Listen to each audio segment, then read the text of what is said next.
नमस्कार दोस्तों, हमारे चैनल पर आपका स्वागत है। जैसा कि देख रहे हैं कि बेलन हमें आज पढ़ना है, तो बेलन क्या होता है आपको हम दिखाते हैं उदाहरण से। देखिए, यही बेलन है।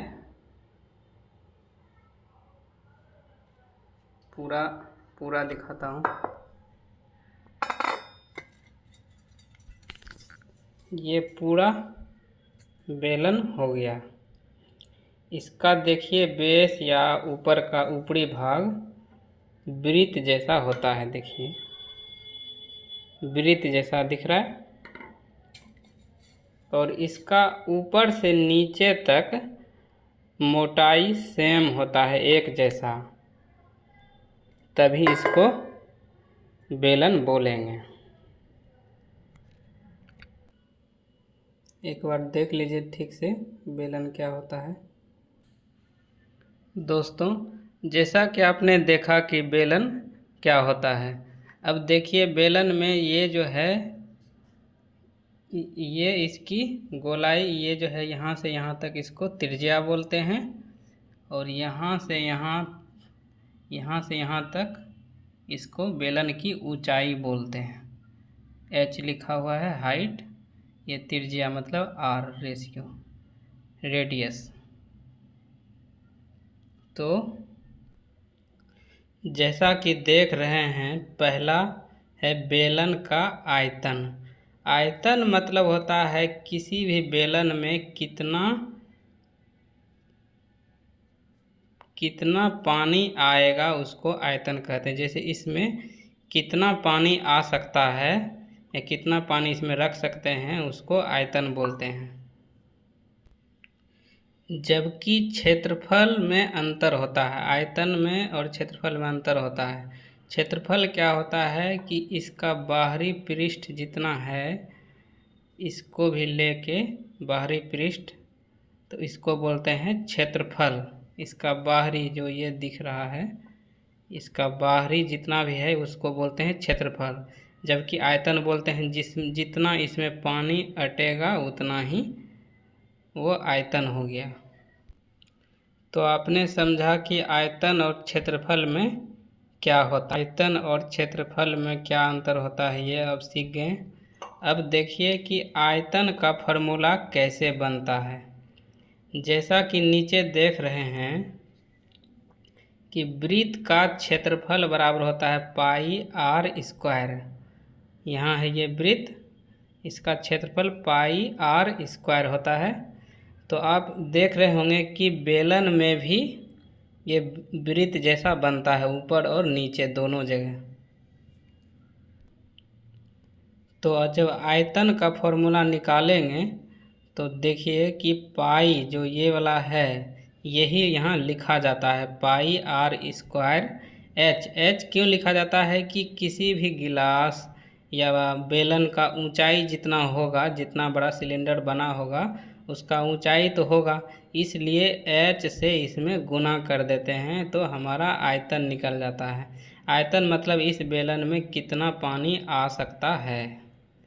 अब दूसरा क्षेत्रफल हो गया बेलन का वक्र पृष्ठ। वक्र पृष्ठ मतलब इसका बाहरी पृष्ठ जो होता है, इसको वक्र पृष्ठ बोलते हैं।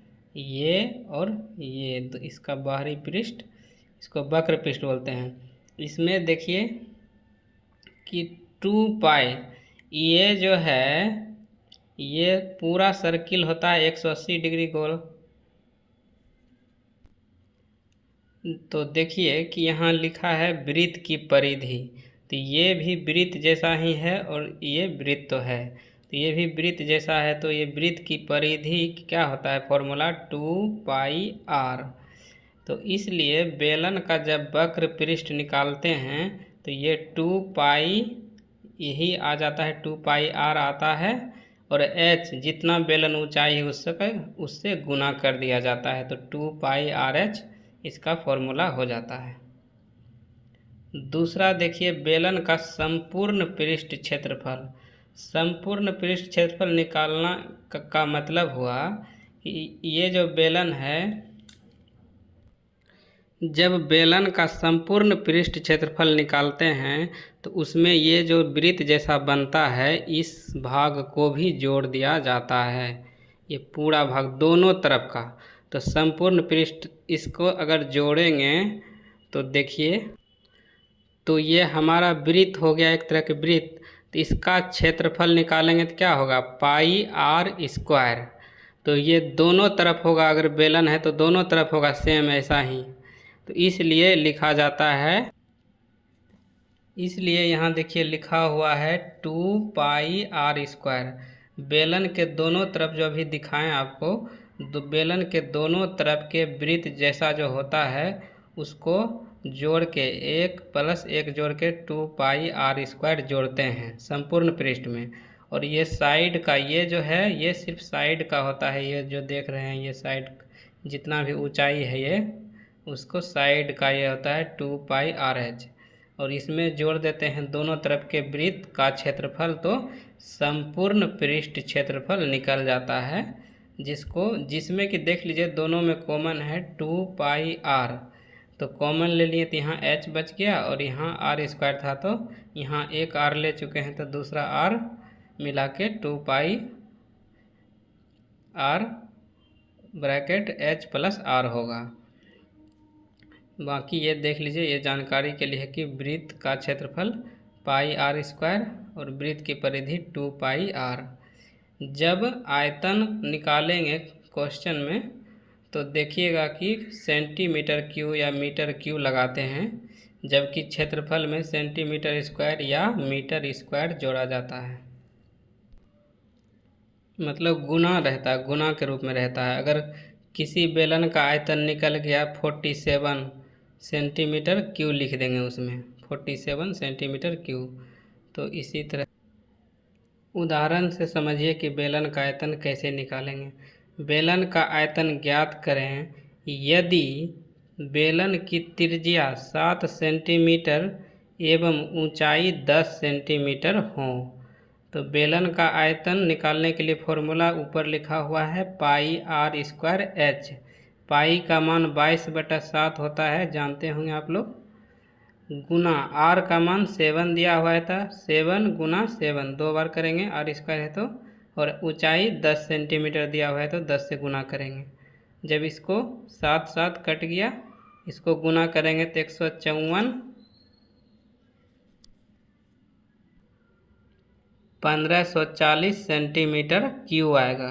क्यू इसलिए लिखेंगे क्योंकि ये आयतन का सूत्र है और आयतन हमें निकालने के लिए बोला गया है। इसी में अगर हमें बेलन का पृष्ठ क्षेत्रफल निकालने के लिए बताएगा तो हम पृष्ठ क्षेत्रफल का फॉर्मूला यूज करके ऐसे ही हम निकाल लेंगे। तो आज आपने सीखा कि बेलन क्या होता है, बेलन का आयतन क्या होता है, बेलन का वक्र पृष्ठ क्षेत्रफल क्या होता है, और बेलन का संपूर्ण वक्र पृष्ठ क्षेत्रफल कैसे निकालते हैं। और इसमें बेलन में ये सर्किल जो है यानी वृत्त आता है और इसके सहयोग से ही बेलन बनता है। तो इसलिए बेलन का सूत्र में वृत्त का क्षेत्रफल या 2 पाई r जो वृत्त की परिधि है इसको जोड़ करके ये गुना करके यहाँ पर बनता है फॉर्मूला। कभी कभी प्रश्न में बेलन का आयतन ही दे दिया जाता है, यानी 1540 सेंटीमीटर दे दिया जाएगा और त्रिज्या भी दे दिया जाएगा कि 7 सेंटीमीटर है। तो आपको बोलेगा कि ऊंचाई निकालिए, तो ऊंचाई आराम से निकल जाएगा। आयतन के सामने में 1540 रखेंगे, फिर यहाँ 22/7 लिखेंगे, r का मान 7 × 7 लिखेंगे, h हमें नहीं मालूम रहेगा तो h लिख देंगे। बस ऐसे ही आपको h का मान निकल जाएगा। कोई भी सवाल हो बेलन से रिलेटेड इससे आराम से बना सकते हैं। अगला वीडियो जल्द आएगा किसी और टॉपिक पर, तब तक इसको आप ठीक से एक बार समझ लीजिए, दोबारा देखिए या समझने की कोशिश करिए। एक बार में नहीं 2 बार देखिए, समझ में आराम से समझ जाइएगा और इससे रिलेटेड कोई भी सवाल हो आराम से बन सकता है। कभी कभी बेलन के ऊपर शंकु रख के सवाल पूछा जाता है, तो अगले वीडियो में या किसी और वीडियो में शंकु पर रिलेटेड हम वीडियो बनाएंगे। और इस टाइप की जानकारी पाने के लिए आप मेरे चैनल से जुड़िए और लगातार देखिए, कोई ना कोई टॉपिक पर डेली वीडियो बनाएंगे हम। धन्यवाद ये वीडियो देखने के लिए।